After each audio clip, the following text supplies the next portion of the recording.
नमस्कार, आदाब। Unit news alert network 14 में आपका स्वागत है।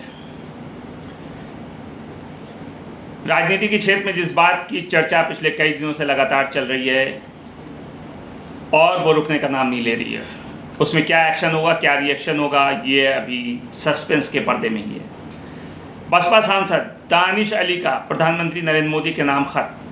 सवाल, क्या न्याय मिलेगा? सबके जहन में है कि 21 सितंबर को संसद में बिदूड़ी ने बसपा सांसद दानिश अली के खिलाफ आपत्तिजनक शब्दों का इस्तेमाल किया था और इसके बाद दानिश समेत कई सांसदों ने बीजेपी सांसद के खिलाफ कार्रवाई करने की मांग की थी। इंसानियत की अगर आंखों से देखा जाए तो वाकई सांसद में यानी लोकतंत्र के मंदिर में जिन शब्दों का इस्तेमाल किया गया था, शायद लोकसभा स्पीकर को फौरन खड़े होकर के ऐसे अपशब्दों का इस्तेमाल करने वालों को फौरन संसद से बाहर कर देना चाहिए था। लेकिन न जाने क्या हुआ कि इस पे सबने खामोशी धारण कर रखी है। बीजेपी सांसद रमेश बिधूड़ी के द्वारा बसपा सांसद को अमर्यादित शब्द कहने का मामला शांत होने का नाम ही नहीं ले रहा है। और जाहिर सी बात है, शांत हो भी कैसे? वो ऐसे अल्फाज थे, ऐसे शब्द थे जिसको फिलहाल मैं तो यहाँ पे अदा नहीं कर सकता हूँ, लेकिन जो लोग सुन रहे हैं, जो लोग देख रहे हैं इस वीडियो को, उन्होंने उस वीडियो को भी सुना होगा जिसमें अपशब्दों का इस्तेमाल किया गया था। कोई भी पढ़ा लिखा इंसान, कोई भी देश से मोहब्बत करने वाला, लोकतंत्र से मोहब्बत करने वाला, संसद से मोहब्बत करने वाला, लोकतंत्र के मंदिर में ऐसे अपशब्दों का इस्तेमाल नहीं करेगा। लोकसभा अध्यक्ष से कार्रवाई करने की चिट्ठी लिखने के बाद अब बसपा सांसद दानिश अली ने देश के प्रधानमंत्री नरेंद्र मोदी को चिट्ठी लिखी है। इससे एक बात यह भी साबित होती है कि इस देश में लोकतंत्र के मंदिर में गाली देने के बाद उस पर रोक लगाने वाला कोई नहीं। यानी दानिश अली की उम्मीदें हर तरफ से टूट चुकी, इसलिए उसने अब देश के प्रधानमंत्री को आवाज़ दी। ये भी बहुत चिंताजनक बात है कि लोकतंत्र के मंदिर में जिस तरीके से घटिया और अमर्यादित और अपशब्दों का इस्तेमाल किया गया, उस पर कोई भी कार्रवाई नहीं हुई और मजबूरन दानिश अली ने प्रधानमंत्री की तरफ रुख किया है। दानिश अली ने प्रधानमंत्री नरेंद्र मोदी को एक चिट्ठी लिखी। इस चिट्ठी में दानिश अली ने कहा है कि इस घटना को करीबन 8 से 9 दिन बीत चुके हैं, लेकिन अभी तक कार्रवाई का कोई भी नामो निशान नहीं दिख रहा है।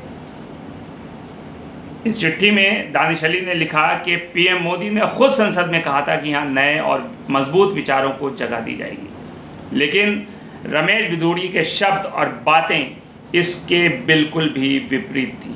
उन्होंने कहा कि अभी हमारे देश में G20 सम्मेलन हुआ, दुनिया भर के नेता और लोग इस देश में आए, इस देश की तारीफ की, बापू की समाधि पे गए, लेकिन बापू के इस देश में इतनी शर्मनाक और घटिया हरकत। सवाल ये नहीं है कि क्या घटित हुआ, सवाल ये है कि जिस शब्दों का इस्तेमाल किया गया उस पर कोई कार्रवाई नहीं हुई, लेकिन इससे पहले इससे बड़ी बड़ी कार्रवाई हुई सामान्य शब्दों पर। यानी सामान्य शब्द अब ज़्यादा कटीले हो गए हैं और जो कटीले शब्द हैं वो बहुत ही विनम्र शब्दों के रूप में लोगों के सामने आ रहे हैं। ये भी देश के लिए एक बहुत चिंता का विषय है। दानिश अली ने प्रधानमंत्री को लिखी चिट्ठी में क्या बात की? उन्होंने कहा कि अगर रमेश बिधूड़ी के खिलाफ कार्रवाई नहीं होती है तो देश की संसद और लोकतंत्र के लिए ठीक नहीं होगा। दानिश अली साहब को ये बताना चाहिए कि होगा नहीं, हो चुका है। देश के लिए ठीक कुछ नहीं हुआ है, क्योंकि पूरी दुनिया ने इस तस्वीर को देखा, और जब पूरी दुनिया ने इस तस्वीर को देखा होगा तो आखिर दुनिया के देशों के लोगों ने, राजनेताओं ने क्या सोचा होगा कि भारत देश के अंदर, हिंदुस्तान के अंदर, लोकतंत्र के मंदिर के अंदर हिंदुस्तान के नेता किस भाषा में बात करते हैं।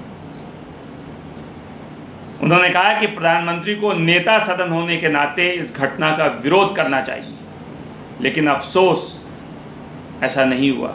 उन्होंने कहा कि आपको रमेश बिधूड़ी से पूछना चाहिए कि उन्होंने एक सांसद के लिए संसद में ऐसे शब्दों और बातों को क्यों कहा, क्यों प्रयोग किया। इसके साथ ही साथ दानिश अली ने बीजेपी सांसद निशिकांत दुबे के आरोपों को लेकर कहा कि उनके आरोप पूरी तरीके से घटिया और भद्दे हैं, उन्हें ऐसी घटिया और राजनीति से बाज आना चाहिए। उन्होंने कहा कि आप एक जिम्मेदार सांसद हैं और इस तरीके से मसले पर राजनीति नहीं करनी चाहिए। लोकसभा अध्यक्ष ओम बिरला ने बहुजन समाज पार्टी यानी बसपा के सांसद दानिश अली के खिलाफ भारतीय जनता पार्टी के सदस्य रमेश बिधूड़ी द्वारा आपत्तिजनक शब्दों के इस्तेमाल से संबंधित विपक्ष और सत्ता पक्ष के कई सांसदों की शिकायतों को विशेषाधिकार समिति के पास भेज दिया है। सवाल यही है कि हमारे देश में आखिर कौन सी ऐसी परिस्थिति पैदा हो चुकी है जब हमारे देश का एक सांसद दूसरे सांसद को अपशब्द कहता है, गलत बातें कहता है, अमर्यादित शब्दों का इस्तेमाल करता है।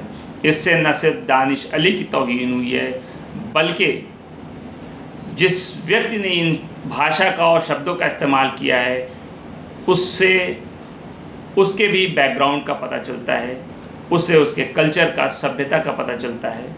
लेकिन साथ ही साथ ये हमारी राजनीति के ऊपर बहुत बड़ा कलंक भी है। अब देखना यह है कि बसपा सांसद दानिश अली के द्वारा प्रधानमंत्री श्री नरेंद्र मोदी को लिखे गए पत्र के जवाब में कौन सी कार्रवाई होती है। इंतज़ार कीजिए और देखते रहिए यूनिट न्यूज़ अलर्ट नेटवर्क 14। मिलते हैं नेक्स्ट एपिसोड में, तब तक के लिए नमस्कार।